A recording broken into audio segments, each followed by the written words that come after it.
பிரதமர் மோடி தலைமையில் நாளை நடைபெறும் பொதுக்கூட்டம் தமிழ்நாட்டில் மிகப்பெரிய மாற்றத்தை உருவாக்கும் என அதிமுக பொதுச் செயலாளர் எடப்பாடி கே பழனிசாமி நம்பிக்கை தெரிவித்துள்ளார். சென்னை பசுமை வழிச்சாலையில் உள்ள தனது இல்லத்தின் முன்பு செய்தியாளர்களை சந்தித்த அவர், தேசிய ஜனநாயக கூட்டணி மிக வலிமையாக இருப்பதாகவும் வரும் தேர்தலில் வெற்றி பெற்று அதிமுக ஆட்சியமைக்கும் என்றும் கூறினார்.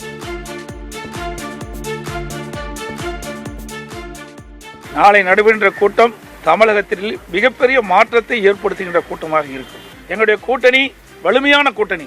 இன்றைக்கு அனைத்து இந்திய அண்ணா திராவிட முன்னேற்ற கழகம் என்டிஏ கூட்டணி மிகப்பெரிய வெற்றி பெறும். மத்தியிலே பாரத பிரதமர் மோடி அவர்கள் தலைமையிலே ஆட்சி, தமிழகத்திலே அதிமுக ஆட்சி நிலவும். அப்பொழுது தமிழகம் மிகப்பெரிய ஏற்றத்தை பெறும், மிகப்பெரிய வளர்ச்சி பெறும். இதுநாள் வரை இல்லாத ஒரு வளர்ச்சியை இந்த தேர்தல் மூலமாக வெற்றி பெற்று மக்களுக்கு வழங்கும் என்பதை இந்த நேரத்திலே தெரிவித்துக் கொள்கின்றேன்.